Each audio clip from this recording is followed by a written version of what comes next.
अस्सलाम वालेकुम नाज़रीन, आप देख रहे हैं प्रोग्राम दो टोक। मैं हूं Kiran Naz. DG ISPR lieutenant general Ahmed Sharif ने आज GHQ रावलपिंडी में 1 घंटा 32 मिनट की अहम तरीन प्रेस कॉन्फ्रेंस की है, जिसे PTI के खिलाफ अब तक की सख्त तरीन प्रेस कॉन्फ्रेंस कहा जा सकता है। इस अहम तरीन प्रेस कॉन्फ्रेंस में DG ISPR ने मुल्क की सिक्योरिटी और पाक फौज के खिलाफ मनफी प्रोपेगेंडो के हवाले से तफसील से बात की है। बानी ने PTI का नाम नहीं लिया। लेफ्टिनेंट जनरल अहमद शरीफ ने कहा कि एक शख्स का बयानिया मुल्क की सिक्योरिटी के लिए खतरा बन चुका है। वो शख्स अपनी जात का कैदी है, पाकिस्तान कुछ नहीं। अब सियासत खत्म हो चुकी है। अब उसका जो बयानिया है वो पाकिस्तान की नेशनल सिक्योरिटी को थ्रेट बन चुका है। उस ज़हनी मरीज की ट्वीट को देखें कैसे इन्होंने ट्वीट की। वो कहते हैं ना सिम्टम्स होते हैं ना बीमारी के, ये जो ज़हनी मर्ज है इसकी बीमारी के सिम्टम्स आपने पहले भी देखे। वो तुम हो कौन, ये क्या सोच है, कहां बैठ के कौन सी फ्रस्ट्रेशन है तुम्हारे अंदर, कहां से तुमने ये इल्म हासिल कर लिया, किसकी तुम जुबान बोल रहे हो। इन्होंने तो ये भी बताया था कि ये फौज जो सी है ये लड़ नहीं सकती, ये तो सिर्फ सियासत करती है। तो फौज लड़ी या नहीं लड़ी? तुम क्या पैगाम देना चाह रहे हो इस मुल्क को? तुम समझते क्या हो अपने आप को? ये कितना इंप्रेस है जो एक नॉन गद्दार है इस मुल्क का, शेख मुजीबुर रहमान, उसकी अफकार से कितना मुतासिर है, बार बार उसको कोट करता है, उसकी मिसालें देता है। वो ये समझता है कि उसको सारा इल्म है, उसके अलावा सब गलत है और जो वो कह रहा है सब ठीक है। अब हमारे और आपके दरमियान ये अपनी सियासत से फर्क डाल सकता है? कभी भी नहीं डाल सकता। इसका बाप भी नहीं डाल सकता। ये कुछ भी कर ले। भेजो अपनी औलाद को इस फौज में, उनको तो तुमने बाहर रखा हुआ है, भेजो इस फौज में और खड़ा करो ख्वारिज के आगे, खड़ा करो हिंदुस्तान के आगे जिनकी तुम सहूलतकारी कर रहे हो। अगर कोई अपनी जात के लिए, अपने डिल्यूजनल माइंडसेट के लिए, अपनी नार्सिस सोच के लिए इस आर्म्ड फोर्सेस को, इसकी लीडरशिप पे अटैक करता है, then we will also come bare knuckle। साथ ही DG ISPR ने जेल में बानी तहरीक इंसाफ की मुलाकातों और वहां से आने वाले बयानात और इस हवाले से आईन और कानून में मौजूद तफसील पर भी खुलकर इजहार किया। Go and meet a convict और वहां से बयानिया आ रहा हो मुसलसल against its own countries armed forces, ये आइन की किस शिक में दर्ज है, किस बात की इजाजत? You talk about the article 17 freedom of association, बड़ा क्लियर लिखा है कि फ्रीडम ऑफ एसोसिएशन की इजाजत है, पॉलिटिकल एक्टिविटी की इजाजत है, सब्जेक्ट टू रीजनेबल रिस्ट्रिक्शंस। कौन सी रीजनेबल रिस्ट्रिक्शन? कोई ऐसी चीज की इजाजत नहीं जाएगी जो कि सिक्योरिटी और इंटेग्रिटी ऑफ स्टेट के खिलाफ। आर्टिकल 19 कहता है कि फ्रीडम एक्सप्रेशन की इजाजत है, बिल्कुल है, लेकिन ऐसी फ्रीडम एक्सप्रेशन की इजाजत नहीं दी जा सकती जो कि सिक्योरिटी, इंटेग्रिटी और डिफेंस ऑफ पाकिस्तान के खिलाफ हो। अभी आपके 3 दिन पहले एक मुलाकात होती है, उस मुलाकात का जितना पिरमाइस बनाया जा रहा था वो बनाया जा रहा था ह्यूमन राइट्स पे, वो बनाया जा रहा था बीमारी पे, वो पता नहीं किस किस चीज पे बनाया जा रहा था। बाहर आती है कोई बीमारी की, कोई वो सारी बातचीत जो सी है वो आपकी फौज के शान में कसीदा लिख के आ जाता है। तो ये कौन सी मुलाकातें हैं? ये कौन सा आइन, कौन सा कानून, कौन सा रूल इस मुलाकात को तहफ़्फ़ुज़ कर सकता है, इसको जस्टिफाई कर सकता है? नाज़रीन, DG ISPR ने भारतीय और अफगान मीडिया पर पाकिस्तान मुखालिफ प्रोपेगेंडे और बानी तहरीक इंसाफ की ट्वीट्स और उनकी बहनों की भारतीय मीडिया पर मुल्क मुखालिफ इंटरव्यूज़ पर गुफ्तगू करते हुए कहा कि भारतीय मीडिया मखसूस टोले का सबसे बड़ा सहूलतकार है। मुल्क में बैठ के आपका एक माइंडसेट जो सा है, एक जो ज़हनी मरीज है यहाँ बैठ के जो सा है ये सारी बातें कर रहा है अफवाज पाकिस्तान के खिलाफ, और फिर पिक करता है इंटरनेशनल मीडिया का सबसे बड़ा facilitator Indian media. Afghan social media ही पीछे नहीं ठहरता, साथ साथ वो भी लगा हुआ है। ये जो इंडियन मीडिया, अफगान मीडिया ये जो चला रहा है, ये कोई फ्री लंच है? इस तरह फ्री लंच ये कलूजन है कि हम इधर से बयानिया बनाएंगे, आप इसको उठाएंगे, क्योंकि आपका और हमारा मकसद एक है, हमारा दुश्मन एक है, पाकिस्तान की अफवाज, उसकी leadership. You can fool some of the people all the time, all of the people some of the time, but you can not fool all the people all the time. तो आपकी ये सियासी शोबदाबाजी है, इसका काम, इसका वक्त अभी खत्म हो। वज़ीर आला खैबर पख्तूनख्वा सुहेल आफरीदी के इल्ज़ामात से मुतल्लिक भी उनसे सवाल हुआ। DG ISPR ने इन इल्ज़ामात को झूठ और सूबे के मसाइल से तवज्जो हटाने का वतीरा करार देते हुए सख्त अंदाज में रद्द अमल दिया। जो चीफ मिनिस्टर खैबर पख्तूनख्वा, उन्होंने एक इल्ज़ाम आयद किया, कहते हैं मसाजिद के अंदर कुत्ते बांधते हैं, और जब हम उनको कहते हैं तो वो आगे से कहते हैं जी कि हम आप में और कुत्तों में कोई तफरीक नहीं करते। और इसके ऊपर ना उन्होंने माजरत की और ना आपकी जानिब से कोई मुतल्लिक जो है कोई रद्द-ए-अमल आया। They have a comical obsession with army. सुबह उठते हैं शाम तक वो जो अंदर बैठा हुआ है ज़हनी मरीज से लेके बाकी जितने हैं वो फौज के बारे में बात करते हैं। उनको इस चीज़ में कोई परेशानी नहीं है कि सच बोल रहे हैं झूठ बोल रहे हैं। तो बाकी ये जो कहते हैं इनके लिए मैं यही कहूँगा कि बार्किंग, जो कुत्ता भौंक रहा होता है ना, उसके बारे में जो है ना ज़्यादा परेशान होने की ज़रूरत नहीं होती। खैबर पख्तूनख्वा में गवर्नर राज के हवाले से भी सवाल हुआ, जिस पर DGISPR का कहना था कि इसका फैसला हुकूमत करेगी, फौज का इससे कोई लेना देना नहीं। तर्जुमान पाक फौज ने कहा कि दहशतगर्दी एक दिन में ख़त्म नहीं हो सकती, इसके लिए सियासी मर्जी दरकार है।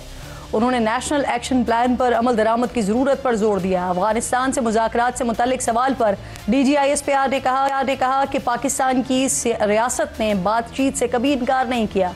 2021 से अफगान हुकूमत से बातचीत कर रहे हैं, लेकिन ये वाज़े भी कर दिया कि फितनतुल खवारिज से बातचीत नहीं होगी। इस प्रेस कॉन्फ्रेंस के बाद क्या नाज़रीन तहरीके इंसाफ की मुश्किलात बढ़ जाएंगी? हुकूमत क्या सिर्फ माइनस इमरान खान के मशवरों तक रहेगी या फिर कोई एक्शन भी हुकूमत की तरफ से हो सकता है? और KPK की हुकूमत का जो सियासी मुस्तकबिल है वो आज के बाद अब होगा क्या? वहाँ गवर्नर राज लग सकता है क्या? इन तमाम सवालों के जवाब जानने के लिए प्रोग्राम में हाई मोअज़्ज़ज़ मेहमानों में सबसे पहले मुझे फैसल करीम कुंडी साहब, जो कि गवर्नर हैं खैबर पख्तूनख्वा के, और अगर कोई सिचुएशन डेवलप होती है खैबर पख्तूनख्वा में तो सबसे इम्पॉर्टेंट किरदार गवर्नर साहब का हो जाएगा। बहुत बहुत शुक्रिया आपका गवर्नर साहब। अभी आपके सामने सारी सिचुएशन है, बहुत कुछ आज की प्रेस कॉन्फ्रेंस के बाद वाजे भी हो गया। अगर कुछ होता है, अगर गवर्नर राज की बात होती है तो उसमें सबसे इम्पॉर्टेंट रोल फिर आपका ही हो जाएगा। सर, इस सवाल का जवाब दीजिए कि क्या वाकई गवर्नर राज लगने जा रहा है अब सूबे में?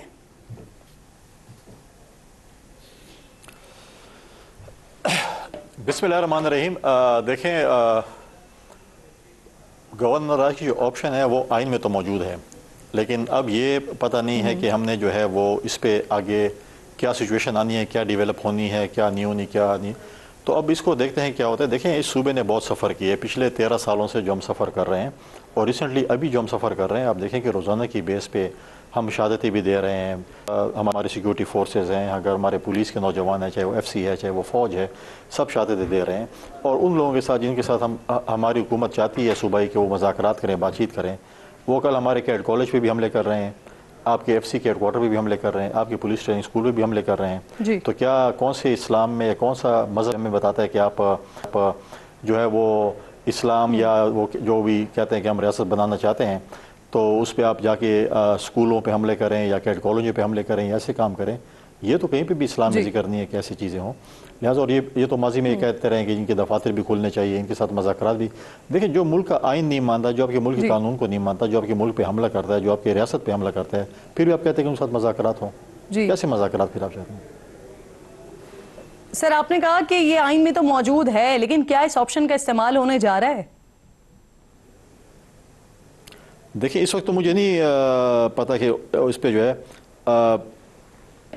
अमल में होने जा रहा है या नहीं हो जा रहा है। देखिए, तो पॉलिटिक्स है, पॉलिटिक्स में और हालात में, चीज़ों में अच्छा, आपकी वज़ीर आज़म साहब से भी मुलाकात हुई ना, जिसमें गवर्नर राज के हवाले से भी गालिबन गुफ्तगू हुई थी, तो वज़ीर आज़म का पैगाम क्या था वैसे? नहीं, मेरी वज़ीर आज़म साहब के मुलाकात में कोई गवर्नर राज पे डिस्कशन नहीं हुई। मेरी कोई अच्छा साहब, अगर मैं सिर्फ आपकी बात कर लेती हूँ, मेरी मुलाकात हुई जी, मेरी जो आखिरी मुलाकात, आपकी अपनी वैसे इसमें क्या राय है? देखें, 2-3 चीज़ें हैं। एक तो यह है कि जब आप डॉक्टर के पास इलाज के लिए जाते हैं तो आपको वो दवाइयाँ देते हैं, एंटीबायोटिक्स देते हैं, चीज़ें देते हैं। कभी एक ऐसा स्टेज आता है जहाँ पर वो कहते हैं नहीं, ये सब कुछ नहीं है और आपको ऑपरेट करना पड़ेगा, ऑपरेशन के लिए जाना पड़ेगा। तो वो आखिरी हरबा होता है जब ऑपरेशन के लिए जाते हैं। देखें, जब हमारी अगर सूबाई हुकूमत रियासत के साथ या अपनी फ़ौज के साथ नहीं खड़ी होगी, इंटेलिजेंस बेस ऑपरेशन सपोर्ट नहीं करेगी, और रोज़ाना की बेस पे अगर हमारे सिक्योरिटी फोर्सेस के नौजवान ये डिसाइड कर लिया है कि खैबर पख्तूनख्वा को आपकी सूरत में दवाई दी जाएगी सर, और क्या पाकिस्तान पीपल्स पार्टी इसके लिए राजी है? नहीं, ऐसी बात नहीं। मैं सिर्फ ये आपको एक मिसाल दे रहा हूँ। देखिए, अगर हमारी सूबाई हुकूमत, देखें, अच्छा, गवर्नर राज मैं समझता हूँ, मेरा ज़ाती ख्याल है, maybe I am wrong, ये सूबाई हुकूमत के हाथ में इस वक्त। अगर वो रियासत को सपोर्ट नहीं करती है, आज अगर वो हमारे इस इंटेलिजेंस बेस ऑपरेशन को सपोर्ट नहीं करती, जहाँ पे हमारे रोज़ हम अपने सिक्योरिटी फोर्सेस के नौजवानों के हम जनाजे, शहीदों के जनाजे उठा रहे हैं, और वो किस लिए लड़ रहे हैं? वो वहाँ पे लड़ाई कर रहे हैं मैदान में, आप हमारे तहफ़्फ़ुज़ के लिए, और हम यहाँ पर बयान देते हैं कि नहीं, हमें तो ये नहीं चाहिए। फॉर एग्जांपल, खुदा खासा फ़ौज यहाँ से निकल जाए। हमारी पुलिस बड़ी तगड़ी पुलिस है, बड़ी बहादुर पुलिस है। क्या उनकी कैपेसिटी है कि हम हफ्ता भी अपने सूबे को जो है वो संभाल सकेंगे? हम नहीं संभाल सकेंगे। गवर्नर साहब, हम चाहते हैं कि ये इंटेलिजेंस बेस हम भी अपने सर, मुझे फरमाइए, खैबर पख्तूनख्वा हुकूमत ने सर 9 मई के तकरीबन 50 के करीब केसेस हैं जिन्हें सूबाई हुकूमत निगरान दौर में सियासी इंतकाम के नतीजे में कायम होने वाले केसेस कह रही है, ख़त्म करने की मंजूरी दे दी है। इसे कैसे रिस्पॉन्ड करेंगे आप? देखिए, कुछ केसेस ऐसे होंगे जिसमें अगर आप कहें कि जी ख़त्म होने चाहिए, कुछ नहीं होने चाहिए। देखो, ये तो अदालतों ने फैसले करने के, उन्हें क्या करना है, वो फैसला आपने और मैंने नहीं करना। मैं फॉर एग्जांपल आपके ऊपर एक इल्ज़ाम लगाऊंगा कि ये चीज़ें हैं और मैं आपको अदालत में लेके जा रहा हूँ या मुझे अदालत में लेके जाती हैं, तो फैसला जुडिशरी नहीं करना है, अदालतों नहीं करना है कि वो फैसला कैसे है कैसे नहीं है। तो लिहाजा ये चीज़ें हैं कि अगर आप बोलें कि जी आप क्या बोलें कि 9 मई नहीं किए इन लोगों ने, तो फिर कौन से, क्या इंडिया के लोग आए थे यहाँ पर 9 मई करने वाले? क्या इनके बयानात नहीं थे? क्या इनकी वो चीज़ें मौजूद नहीं थी? एक और चीज़ जो मैं कहता हूँ कि इन्होंने एक ट्वीट या जो DSPR साहब ने बात की आज कि जी वो NSW में या NDU में जो लोग ट्रेनिंग करने के लिए गए थे या जो भी कोर्स करने गए थे वो हमारे नहीं है। तो मुझे बताएं कि NSW की रिकमेंडेशन कौन देता है? कौमी असम्बली में स्पीकर देता है, सेनेट में चेयरमैन सेनेट देता है, सूबाई असम्बलियों के स्पीकर्स देते हैं नाम कि ये हमारे मेंबर्स हैं। तो लिहाजा आपने पहले अपने मेंबर भेजे, उसके बाद आखिर में आप कहते हैं कि जी नहीं, हमने तो सारी जो है ना चूरी खा भी ली, और फिर कहते हैं कि इस चूरी में जो है साग भी कम था और जो है वो चीनी भी कम थी और शक्कर भी कम था और ये भी कम था।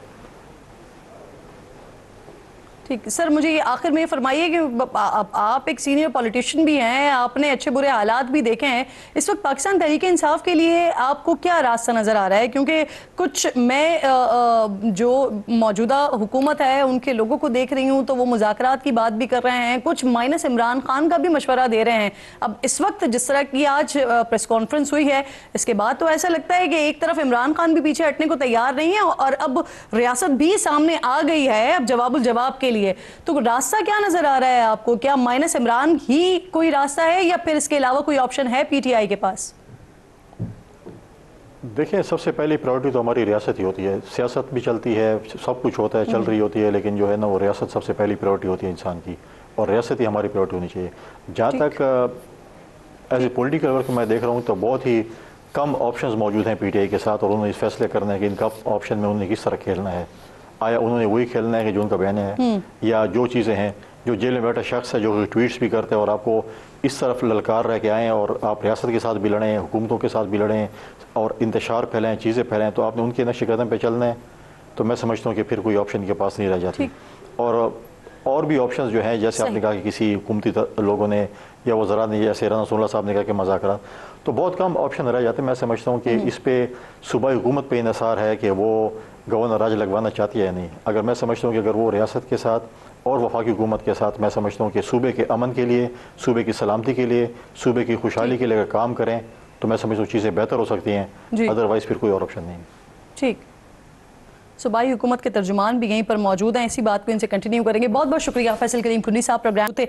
मेरे इंतहाई मोहतरम शफी जान साहब मुशीर इत्तलात हैं, खैबर पख्तूनख्वा मेरे साथ मौजूद हैं स्टूडियो में। बेहद शुक्रगुजार हूँ आपके वक्त। हुज़ैफा रहमान साहब अनदर ऑनरेबल गेस्ट मावन खुसूसी हैं वज़ीर आज़म के, मैं आपकी भी खुशामदीद कहती हूँ। शफी जान साहब, आपसे ज़रा बात का आगाज़ करते हैं। आज की प्रेस कॉन्फ्रेंस डेफिनेटली आपने सुनी होगी, हुकूमत का मौक़िफ़ वो भी आप देख रहे हैं। अब सर कुछ ऑफर्स भी आ रही हैं, माइनस इमरान खान की बातें भी हो रही हैं। क्या समझते हैं, क्या माइनस इमरान खान वाली जो ऑफर अगर आप लोगों के पास आ रही है, ये आप लोगों के लिए काबिल कबूल होगी, या कोई ऐसा रास्ता ढूंढा जाए, निकाला जाए कि कुछ अरसे के लिए खामोशी हो और मामलात को बेहतर किया जाए अपने हक में? सर सबसे पहले आपका शुक्रिया। आपने कल वफाकी वज़रा की प्रेस कॉन्फ्रेंस भी देखी होगी और आज DG ISPR की भी आपने प्रेस कॉन्फ्रेंस देखी होगी। देखिए, दोनों प्रेस कॉन्फ्रेंस में एक चीज़ मुश्तरक थी, वो इमरान खान थे। सारी आप दोनों प्रेस कॉन्फ्रेंस उठाएं, दोनों प्रेस कॉन्फ्रेंस में इमरान खान से शुरू हुए हैं और इमरान खान और तहरीक इंसाफ पे ख़त्म हुए हैं। DG ISPR साहब खुद कहते हैं कि जी हमें सियासत में ना खींचा जाए, लेकिन आज की प्रेस कॉन्फ्रेंस तो पूरी सियासी थी। शुरू से ही इमरान खान साहब से शुरू हुए हैं और तहरीक इंसाफ पे ख़त्म कर दिया। ये मानेंगे कि आगाज़ आपकी तरफ से हुआ? उस पर मायूसी हमें ज़रूर हुई है उनकी प्रेस कॉन्फ्रेंस पे। जहाँ तक इमरान खान साहब की माइनस की बात हो रही है तो ये सवाल ही पैदा नहीं होता। ये पहले दिन से काफ़ी बात इस पे हो रही थी, तब भी हमने कहा था कि ऐसा पॉसिबल ही नहीं है। तहरीक इंसाफ इमरान खान है, इमरान खान ही तहरीक इंसाफ है। शफी साहब, आपको मायूसी किस बात पर हुई? क्योंकि जो आज बात की गई है, आगाज तो वो और ये परसों का आगाज नहीं था कि जब मुलाकात हुई उसके बाद ट्विटर पैगाम आया? देखिए, ये इससे पहले के तवातुर से इस तरह के पैगाम आ रहे हैं। जो है वो इस पे हुई कि एक इदारा जो खुद कहता है कि जी हम सियासी नहीं है, हमें सियासत से दूर रखा जाए, और फिर वही उसी इदारे का तर्जुमान जो है वो सियासी प्रेस कॉन्फ्रेंस कर डालता है। वही तर्जुमान जो है वो इमरान खान से शुरू होता है और तहरीक इंसाफ पे ख़त्म कर देता है। वही तर्जुमान जो बारहा आईन की बात करता है, दस्तूर की बात करता है। आप ये नहीं समझते कि ये जो उसी इदारे के सरबराह को जिस तरह से मुलायम किया जाता रहा, जिस तरह से उनके लिए ट्विटर पैगामात आते रहे, वो क्या दुरुस्त हो रहा था? देखिए, जब आप जिस ट्वीट की आप बात कर रही हैं, जब आप सर नंबर ऑफ पैगामात हैं, आप जब एक बंदे को एक महीना आइसोलेशन में रखेंगे, उससे पहले भी तो ऐसे ही पैगामात आते रहे, एक महीना आइसोलेशन में रखेंगे, उस आइसोलेशन में उसको ज़हनी टॉर्चर का निशाना बनाएंगे, उसको डिस्कनेक्ट, जेल के अंदर अमला भी उससे नहीं मिलेगा, वो किसी इंसान से मिल नहीं सकता, किसी की आवाज सुन नहीं सकता, तो डेफिनेटली गुस्सा होता है। वो सियासी, वो पाकिस्तान का साबिक वज़ीर आज़म रह चुका है। गुस्सा तो ये जो आप 28 दिनों की बात कर रहे हैं उससे पहले की बात है ना सर। पाकिस्तान की जब से चल रहे हैं, पॉलिटिकल पार्टी का लीडर है, साबिक वज़ीर आज़म है, मुल्क का पॉपुलर तरीन लीडर है, उसके साथ जब आप नहीं समझते वैसे कि वहां से जो पैगामात आ रहे थे वो भी दुरुस्त नहीं है? देखिए, बात यह है कि इदारे की तरफ से जो प्रेस कॉन्फ्रेंस की गई है वो मुतवातिर होती रही है, तो ये मायूस कुन है। ठीक, हुज़ैफा रहमान साहब भी साथ मौजूद हैं और इसके साथ साथ मुझे ब्रिगेडियर हारिस नवाज साहब भी ज्वाइन कर रहे हैं प्रोग्राम में। मैं आप दोनों को खुशामदीद कहूँगी। हुज़ैफा साहब, इदारे के मुताबिक खान साहब जो है ना वो इस वक्त एंटी स्टेट हैं, सिक्योरिटी थ्रेट हैं। जो हुकूमत की तरफ से पैगामात सामने आ रहे हैं, जैसे तलाल चौधरी साहब वो ये बात कर रहे हैं कि जिस तरह से हमने MQM का दौर देखा था, वहाँ पर उनका जो कायद माइनस हुए, उसके बाद MQM को सियासत की इजाज़त मिली।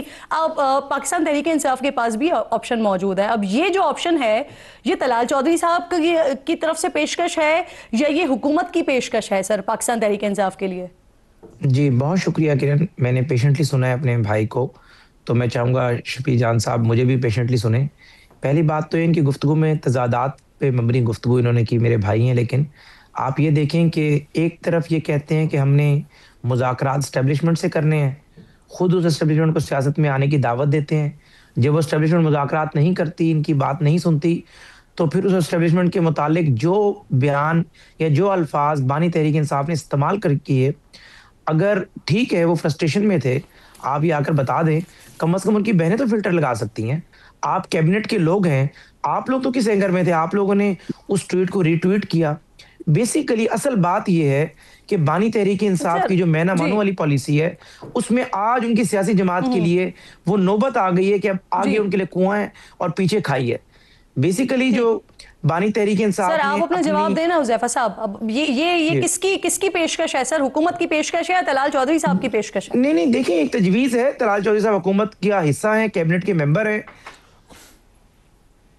और ये तजवीज को अच्छी तजवीज है कि अगर बानी तहरीक इंसाफ अपने लोगों के लिए ऐसी सूरत हाल पैदा कर चुके हैं कि उनके लिए सियासत करना मुश्किल हो गई है, कभी उसे 9 मई कराते हैं, कभी 26 नवंबर कराते हैं, अगर वो लोग जो है किसी और प्लेटफॉर्म के जरिए उस सियासत को कंटिन्यू करें, यानी इमरान खान माइनस हो जाते तो पाकिस्तान तहरीक इंसाफ को इजाजत है मुकम्मल तौर पर सियासत करने की? जी किरण नाज साहब, मैं आपको बताऊं कि माइनस हो नहीं जाते। मुझे I am a Democrat, you know me very well, लेकिन मुझे अब ये लग रहा है कि बानी तहरीक इंसाफ ने ऐसी पोजीशन खड़ी कर दी है कि अब वो माइनस होंगे ही होंगे, और पाकिस्तान की सियासत में मैं तो उनकी कोई जगह नहीं देख रहा। और आने वाले दिनों में मैं आपको जो MQM पे पाबंदी के बाद, अल्ताफ हुसैन पे पाबंदी के बाद जो MQM का हशर हुआ था, मैं वो हशर जो है वो पाकिस्तान तहरीक इंसाफ का देख रहा हूँ। हारिस नवाज साहब बहुत शुक्रिया सर। क्या इमरान खान माइनस तहरीक इंसाफ ये कबूल होगी सर? देखें, बात ये किरण के, एक तो जिस तरीके से इस वक्त नैरेटिव बिल्ड किया जा रहा है और दुश्मन हमारा इंडिया, हमें पता है कि उसको कितना हमने इनको शिकस्त दी है, और फील्ड मार्शल सैयद आसिम मुनीर ने जिस तरीके से एक प्रॉपर प्लान करके एग्जीक्यूशन किया, पूरी कौम को इकट्ठा किया, इंडिया को शिकस्त फाश थी, मुंह काला किया, अभी तक वो शख्स को भूल नहीं रहे हैं, और वो अब कोई मौका ढूंढते हैं कि किस तरह पाकिस्तान में बदला लें। और अगर आपके पॉलिटिकल पार्टी की एक टीम सोशल मीडिया उनके साथ सपोर्ट नेक्सस इकट्ठा कर लेती है, अफगान तालिबान रजीम के साथ मिल जाती है, और उसके साथ आपके बानी के खुद ट्वीट ऐसे आए जो सिपा सलार के इतने खिलाफ डेरोगेटरी मार्क्स हों, जबकि दुनिया उनको मान रही है। जिस तरीके से उन्होंने पाकिस्तान का नाम रोशन किया, और प्रेसिडेंट ट्रम्प क्या बात करते हैं, क्या तारीफ करते हैं, मिडिल ईस्ट में आप देख लें जी। उसके बाद यूरोपियन यूनियन में देखें, तो इस मौके पे ऐसी ट्वीट कर देना, मुझे बताइए कि it amounts to really anti state activity. एक अगर इंडिया के साथ मिल के उनके मतलब की बातें करें, बहन जाके वहां पर टीवी पे जाके बात करेंगे जी वो के लोगों चाहिए। Sir minus Imran Khan PTI कबूल होगी? देखिए ये आप डिपेंड करता है कि बाकी लोग कैसे बिहेव करते हैं, दैट्स मोर इम्पोर्टेंट। बानी पीटीआई ने अपने रास्ते तो खुद अपने रास्ते खुद कटवा लिए हैं, तो मेरे ख्याल में अगर वो होते हैं और बाकी रोल अपना पॉजिटिव प्ले करते हैं, then it can be, this should be last option के बैन कर दिया जाए। बट आई थिंक अगर इसको देखते हैं तो अब बातें ये भी हो रही है ना, ये बैन का ऑप्शन मौजूद है सर, क्योंकि इससे पहले भी तारड़ साहब ने एक दफा आए थे, प्रेस कॉन्फ्रेंस की थी और कहा था कि बैन हो सकते हैं, लेकिन फिर वो बैन नहीं हुई थी। और अभी थोड़ी देर पहले तारड़ साहब गुफ्तगू कर रहे थे तो उन्होंने कहा कि बैन ज़ेर गौर नहीं है, तो ये ऑप्शन है आपके मुताबिक? देखें बात यह है कि जिस तरीके से आज डीजी आईएसपीआर ने पूरी चार्जशीट एंटी स्टेट और ये जो जिस तरीके से आप अब फौज को उकसा रहे हैं कि वो अपने सुबह सराय तरफ खड़े हो जाए, आप फौज की जो बातें की गई हैं, अगर 4 लोगों ने एंटी यू इस्तेमाल किया, जाकर उनको कह रहे हैं वो आदमी जाफर में सादिक हैं, तो देखें कंसिडरेशन 100% दोनों चीज़ें हो रही होंगी। I am not very sure minus Imran बानी पीटीआई और ऑल्सो के जी पार्टी पे बैन लग जाए, दिस लॉजिक बन भी सकता है। इसी तरीके से आप अगर केपी में देखें तो जो वहाँ पर बैड गवर्नेंस है, वहाँ का एडमिनिस्ट्रेटिव ढांचा खत्म हो चुका है, वहाँ पर आप कोई चीज़ डिलीवर नहीं कर रहे हैं, करप्शन इंतहा से ज़्यादा है, सिक्योरिटी इन्वायरमेंट खराब हुई हुई हैं, इलीगल गाड़ियाँ, करप्शन, वो चीज़ें चल रही हैं। अगर इन सारी चीज़ों को आप देखते हैं तो ये भी, लेकिन जाहिर है कि ये एक पोलराइज्ड सोसाइटी, लेकिन ये भी कंसिडर हो रही है। अब डिपेंड करता है ये कैसे बिहेव करते हैं और इसका रिजल्ट क्या आता है, बिहेव कैसे करते हैं। ठीक है सर, आप कह रहे हैं कि पूरी चार्जशीट, लेकिन मेरी नज़र में तो ये हुकूमत के लिए भी एक चार्जशीट है कि 9 मई का भी जब वाकया हुआ था उसके बाद भी बार बार जब प्रेस कॉन्फ्रेंस होती थी तो कार्रवाई की बात होती थी, लेकिन कोई कार्रवाई की नहीं गई। इरफान सिद्दीकी साहब को अल्लाह गरीक रहमत करे, वो बार बार मेरे प्रोग्राम में आए, उन्होंने कहा कि इस पर काम हो रहा है, लेकिन फिर हमने उस तरह का कोई काम होते हुए देखा नहीं। अब हुकूमत क्या स्टेप्स लेगी या कुछ सोच रही है, कुछ है पेंडिंग में जो होने जा रहा है, इस पर बात करते हैं। तीनों मोअज़्ज़ज़ मेहमान मेरे साथ ही मौजूद हैं। एक छोटा सा ब्रेक लीजिए, ब्रेक के बाद वापस आते हैं।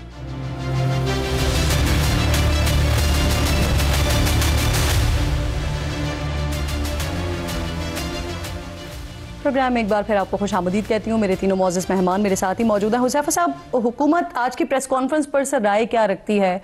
अभी थोड़ी देर पहले अता साहब कह तो रहे थे कि वर्ड टू वर्ड जो भी डीजी आईएसपीआर ने कहा उसको इंडोर्स करते हैं, लेकिन सर अब इंडोर्स से आगे की बात है ना, अब जो बॉल है वो आपके कोर्ट में है, तो हुकूमत क्या एक्शंस लेने का सोच रही है, क्या प्लान कर रहे हैं आप लोग, और आने वाले वक्तों में क्या हो सकता है? जी बहुत शुक्रिया। मैं किरण नाज साहिबा आपकी बात सुन रहा था कि 9 मई के बाद जो एक्शंस लेने चाहिए थे वो नहीं लिए गए। इसको तो आपको अप्रिशिएट करना चाहिए कि हमने एक सियासी जमात को फिर भी स्पेस दी और कोशिश की कि शायद सुबह का भूला शाम को लौटा है, तो उसे भूला नहीं कहते, लेकिन मुसलसल जिस तरीके से, जिस ढीठ पने पे ये जमात अड़ी हुई है और जिस तरीके से 26 नवंबर हुआ, मुसलसल जो प्रेस कॉन्फ्रेंस ये करते रहे, ट्विटर के ऊपर जो कुछ करते रहे, इसके बाद देखिए मैं समझता हूँ कि अभी रेड लाइन क्रॉस कर चुके हैं और बहुत मुश्किल होगा कि पाकिस्तान के सियासी निज़ाम में बानी तहरीक इंसाफ को सियासी गुंजाइश देना। और ज़ाहिर है आपने बार बार ये सवाल किया कि क्या बानी तहरीक इंसाफ के बगैर इनकी जमात सियासत कर सकती है? देखिए जी, एक बात तो आपको मैं गुजारिश कर दूं कि बानी तहरीक इंसाफ तो इस तरह का स्टांस और ये हरकत कर कर इस सिस्टम में सियासत नहीं कर सकते। हाँ, उसके बाद उनकी जमात है, उनका कंडक्ट है, अगर वो किसी नए नाम से रजिस्टर कराते हैं या वो उस इंतहा पे नहीं जाते जिस इंतहा पे माजी में अल्ताफ हुसैन जाया करते थे, उनके लोग यहीं पर हैं, यही फारूक सत्तार साहब हैं, यही मुस्तफा कमाल है, तो जाहिर है किसी सियासी जमात को या किसी MNA MPA को आप सिर्फ इसीलिए बैन नहीं कर सकते कि वो एक जमात से जुड़ा हुआ था। अगर वो अपना किबला दुरुस्त कर लेगा तो जाहिर है उसके लिए गुंजाइश निकाली जाएगी। लेकिन अगर बानी तहरीक इंसाफ ये समझते हैं नहीं, ये मैसेज आप लोगों ने वैसे PTI को दिया है कि अगर यही पार्लियामेंटेरियंस किसी और सियासी जमात से आ जाएं तो वो सियासत कर सकते हैं? मैं अब दे रहा हूं जी, मैं बिल्कुल आपके प्लेटफॉर्म के तवज्जो से दे रहा हूं कि बानी तहरीक इंसाफ के हवाले से आप तो गिलास को आधा खाली देख रही है, मैं गिलास को आधा भरा हुआ देख रहा हूँ। DGISPR की प्रेस कॉन्फ्रेंस को आप ये तो देख रही हैं कि ये मेरे भाई शफी साहब कह रहे हैं कि जो उन्होंने सियासी प्रेस कॉन्फ्रेंस कर दी। भाई आप एक फौज के सिपह सलार को मलायन करने की कोशिश करते हैं। देखिए ये अब नहीं होगा। बानी तहरीक इंसाफ के शफी साहब सारे मैं ये सारे सवाल रखूंगी उनके सामने। हारिस साहब, इससे पहले जरा मुझे सिर्फ ये बता दें, आज की प्रेस कॉन्फ्रेंस को हम कहेंगे कि पाकिस्तान तहरीक इंसाफ के लिए सख्त तरीन प्रेस कॉन्फ्रेंस है, जो हुज़ैफा साहब भी बात कर रहे हैं कि मैसेज चला गया है PTI को। देखें, ये जो बातें हुई हैं, ट्रोलिंग हुई है, नेक्स्ट चीज़ एक हुआ है इंडिया का, तहरीक तालिबान रजीम का, ट्रोलिंग का और इनके बानी के जो निकले हैं, ये अनएक्सेप्टेबल है, बियॉन्ड कॉम्प्रिहेंशन है। एक normal balanced person can not talk against an army और अगेंस्ट एन सिपह सलार जिसको दुनिया रिकग्नाइज करती है, जिसने एक इतना बड़ा कारनामा करके दिखा दिया, और उसके बारे में आप ऐसे अल्फाज इस्तेमाल करें which I will not like to repeat.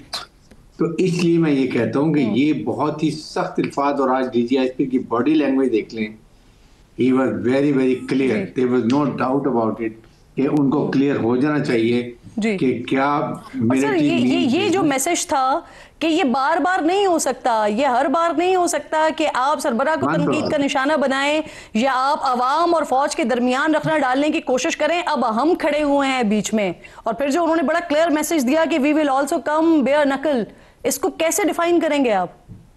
इसका ये कि उन्होंने कहा कि फौज रहेगी, पाकिस्तान है और मुसल्लह फौज की वजह से रहेगा। पाकिस्तान की मुसल्लह फौज पाकिस्तान की टेरिटोरियल बाउंड्रीज की, पाकिस्तान की अवाम की जान माल की हिफाजत की जियोग्राफिकल बाउंड्रीज की जामिन है। और खुद ये इनको समझ आना चाहिए, जिस मुल्क में आपकी अपनी फौज नहीं होती उस मुल्क में दुश्मन की फौज होती है। फॉर गॉड से आप कहते थे फौज लड़ाका नहीं है, फौज तो अब ये कर रही है वो कर रही है। We are proved, we are very focused in operation planning, operation training, और हमने ये करके पूरी कौम को, दुनिया को बता दिया तो व्हाट इज पाकिस्तान, और पाकिस्तान मुसल्लह फौज are never second to none. तो ये चीजें क्लियर होने के बाद अब उन्होंने बड़ी क्लियर ये बात बता दी है कि हमने क्या सोच ली है, हमने ये लास्ट टाइम बात की है, इसके बाद वी डोंट डू। अभी मेरे ख्याल में मंडे ऑनवर्ड बाद आपको ये एक्शन होकर नजर भी आने शुरू हो जाएंगे। सही। अब ये भी है ना सर कि उज़्मा खान साहिबा आज मीडिया से गुफ्तगू कर रही थी और उन्होंने कहा कि खान साहब ने कहा है कि अब सिर्फ एक ही रास्ता है कि सड़कों पर निकलें। इतवार को पेशावर में अहम जलसा, और फिर उस अहम जलसे में क्या अहम ऐलानात शफी साहब हो सकते हैं, क्या मुतवक्के हैं? देखिए, आपने काफ़ी टाइम दिया दोनों हजरात को, मैंने कहा सुन लें जरा, फिर उसके बाद रिस्पॉन्ड कर लीजिएगा। कुछ टाइम मुझे भी दिया जाए। काफ़ी हारिस साहब ने भी और हुज़ैफा साहब ने काफ़ी चीज़ें को डिस्कस भी किया। देखिए, जहाँ तक हारिस साहब ने कहा कि जी वहाँ पे बैड गवर्नेंस है खैबर पख्तूनख्वा में, तो देखिए खैबर पख्तूनख्वा में हम तीसरी दफ़ा हुकूमत में हैं। अगर हमारी बैड गवर्नेंस होती तो हम तीसरी दफ़ा हुकूमत में ना होते। हारिस साहब का ताल्लुक शायद कराची से है, जहाज से भी, इनको कोई डायनामिक्स का शायद इतना इल्म नहीं है खैबर पख्तूनख्वा का। 2002 में MMA आती है, 8 में ANP आती है, और 13 से लेके आज तक तहरीक इंसाफ है, और उससे पहले नून लीग की हुकूमत थी। तो खैबर पख्तूनख्वा में कोई दूसरे दफ़ा नहीं आया उसकी तारीख में, हम तीसरी दफ़ा गवर्नमेंट कर रहे हैं। तो हमारी गवर्नेंस है, कुछ बयानिया हमारा है, कुछ हमने डिलीवर किया है, तो हम गवर्नमेंट में है, पहली बात। दूसरी बात हुज़ैफा साहब ने की किसी और प्लेटफॉर्म की बात बड़ी क्लियर है कि माइनस इमरान का ना कोई तस्वर कर सकता है ना ये हो सकता है। इमरान खान ही तहरीक इंसाफ है और तहरीक इंसाफ ही इमरान खान है। जो 9 मई में जिन पे केसेस थे वो वीडियो करते थे, वो साफ हो जाते थे। आप मुझे बताइए कि पेशावर में क्या होने वाला है, क्या देखिए हमने तमाम कानूनी और आईनी रास्ते, आप समझते हैं कि सड़कों पर निकलना आप लोगों के लिए वायबल होगा? देखिए हमने कानूनी और आईनी तरीके सारे इस्तेमाल कर लिए हैं। वजीर आला साहब 9 दफा अडियाला आ चुके हैं, 9 दफा उनकी मुलाकात नहीं हुई। कोर्ट के, हाई कोर्ट के ऑर्डर उनके साथ, CM को कह दिया गया, PM को कह दिया गया, चीफ जस्टिस से बात हुई, सारी चीजें ऑन रिकॉर्ड पड़ी है, धरना हमने दे दिया। अब हम अवाम के पास जा रहे हैं। वही एक रास्ता हमारे पास बचा है, जहां ना अदालतों में हमारी सुनवाई हो रही, ना कहीं और हो रही है। तो हमने आखिर में अवाम के पास ही जाना होगा। 7 दिसंबर को आप देखेंगे पेशावर में एक जमे गफीर होगा। खैबर पख्तूनख्वा में आप देखेंगे वो गढ़ है तहरीक इंसाफ और इमरान खान क्या करने जा रहे हैं? देखिए वो 7 दिसंबर को इंशाल्लाह आप देखेंगे कि हम क्या ऐलान करने जा रहे हैं। वो कार्ड हमने सीने के साथ लगाई हुई हैं। कोई एहतजाज करने जा रहे हैं? ये आप 7 दिसंबर तक वेट कर ले, 7 दिसंबर को अगला लाएमल हम सर, क्योंकि मैं पीटीआई के ना अभी पिछले कुछ अरसे में बहुत सारी फाइनल कॉल्स देख चुकी हूँ कि जिसके बाद फिर हमें फाइनल कॉल जब से आए। मैं आती हूँ एक छोटे से ब्रेक की, मुझे कॉल, तीनों मौजूद मेहमान साथ ही मौजूद हैं। ब्रेक लीजिए, वापस आइए।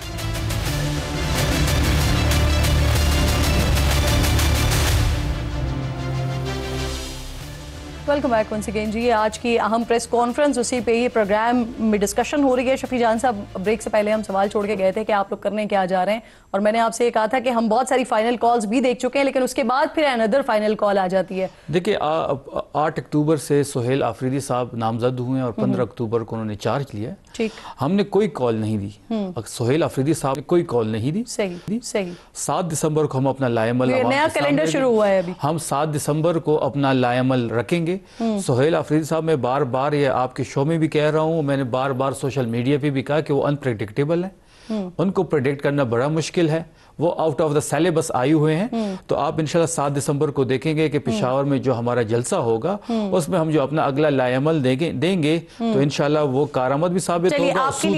आपको मैं एक और ट्वीट भी बता देती हूँ। अभी थोड़ी देर पहले ही आप ही की पार्टी के चेयरमैन मौजूदा बैरिस्टर गौहर साहब वो लिख रहे हैं कि सियासी जमात का या फिर सियासी या फिर अस्करी इदारों के लोगों का एक दूसरे को ज़हनी मरीज कहना ये अफसोसनाक है।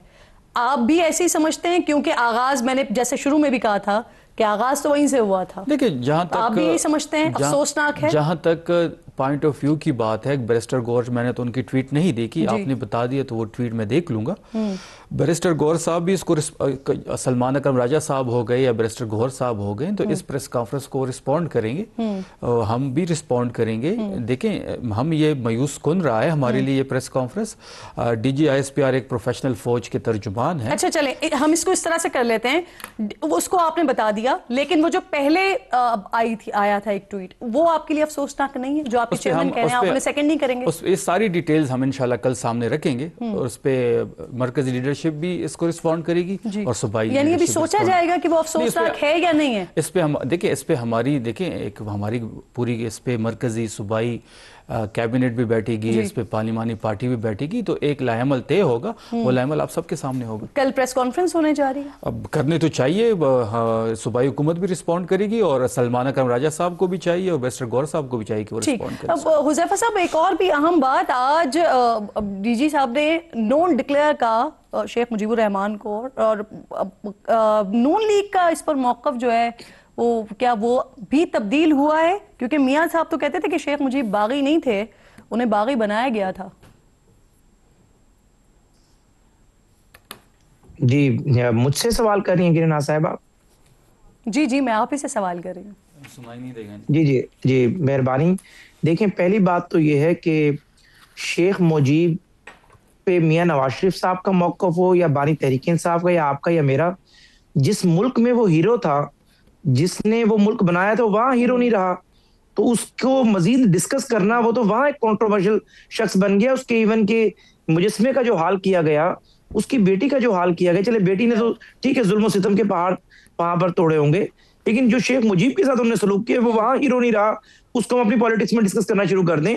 और मियां नवाज शरीफ साहब ने भी, पता है ना, मैं तो आपसे पूछ रही हूं कि आपका भी मौक़िफ़ तब्दील हुआ है, फिर मैं वही कह रहा हूं, का भी मौक़िफ़ तब्दील हुआ है फिर? नहीं, मैं समझता हूं कि बिल्कुल मौक़िफ़ हमारा ना तब्दील नहीं हुआ, हमारा वही मौक़िफ़ है, और वो यही है कि शेख मुजीब कोई पाकिस्तान का हीरो नहीं है, और उसने जाहिर है 1971 में पाकिस्तान जब दो लख्त हुआ, उसमें शेख मुजीब का किरदार कोई अच्छा किरदार नहीं था।